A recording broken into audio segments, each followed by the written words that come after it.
खुलुमबाय रायजो राजा नोंथांमोन दिनैहाय बारग' चिफ मानगोनां बिथां प्रमद बर'आ समायखिराखौ लादों।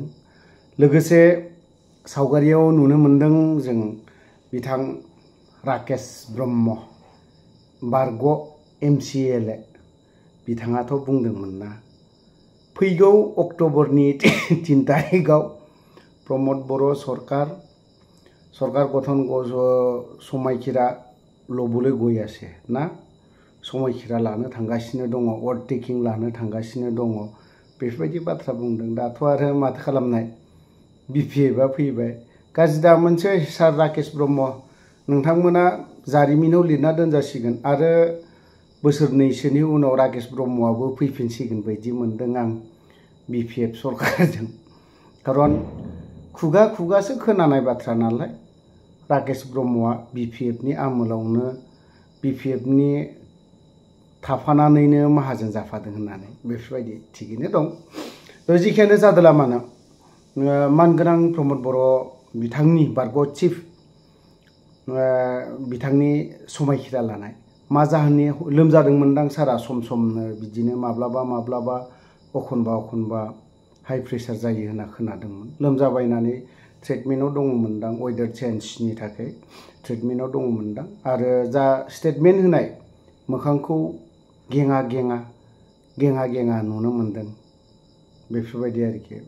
बेफोरबायदि दरसि थानो हामा सार एसे स्राङाव फैनांगौ। खारन नोंसोर मानो जेनदों बेखौ एसे स्टाडि खालाम। UPPLआ दिनै जों मानो जेननांखो सरकार दानाया आरो सरकाराव फैनाया 5 बोसोरल'नो जादों। जों बे 5 बोसोरावनो जेनबाय नामा 10 बोसोर मानो सरकार सालायनो हायासै बेखौ एसे बबेयाव माबा मोनसे गोरोन्थि मावदों नामा UPPL सरकारा आरो बहाबा गोरोन्थि मावलांदों नामा बेखौ एसे स्टाडि खालाम।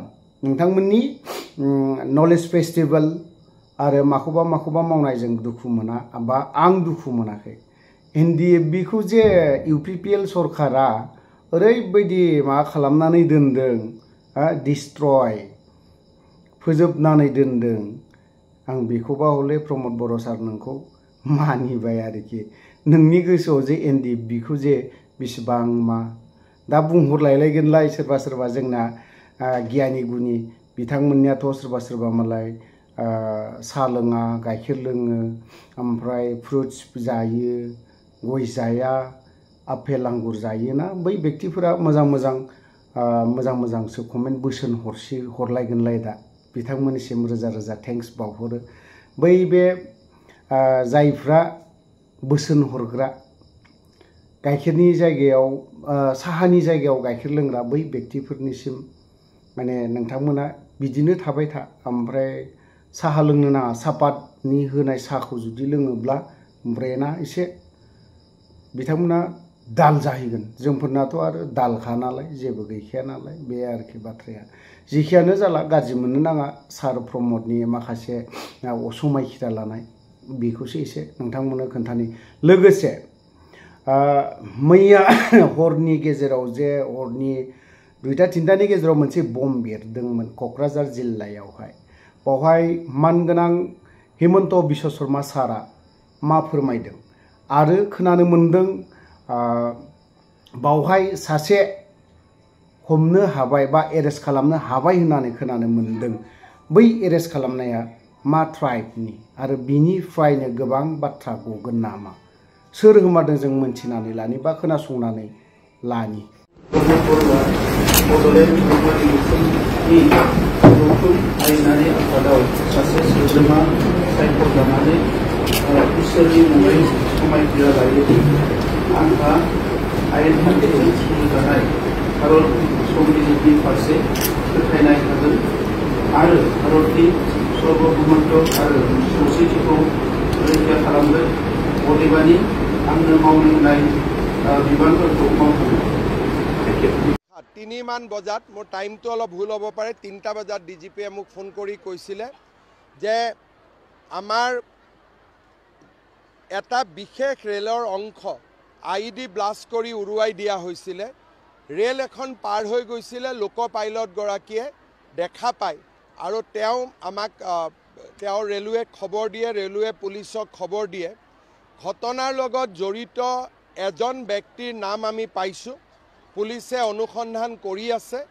কিন্তু এই গোটেই ঘটনাটো যদি সেই লোক পাইলটগৰাকীৰ চকুত নপৰিলেহেঁতেন, হয়তো আজি আমি পুৱতি নিশালৈ বহুত বেয়া খবৰ এটা শুনিবলগীয়া হ'লহেঁতেন। মই ৰাতিয়ে কোকৰাঝাৰ পুলিচে গৈ ঘটনাৰ তদন্তও কৰে আৰু ৰাতিৰ ভিতৰতে ৰেল লাইনটো মেৰামতি কৰি দিয়াও হয়। এতিয়া ৰেল লাইনত সাধাৰণভাৱে ৰেলগাড়ী চলিব আৰম্ভ কৰিছে। মই ডিটেইলছ ক'ব খোজা নাই।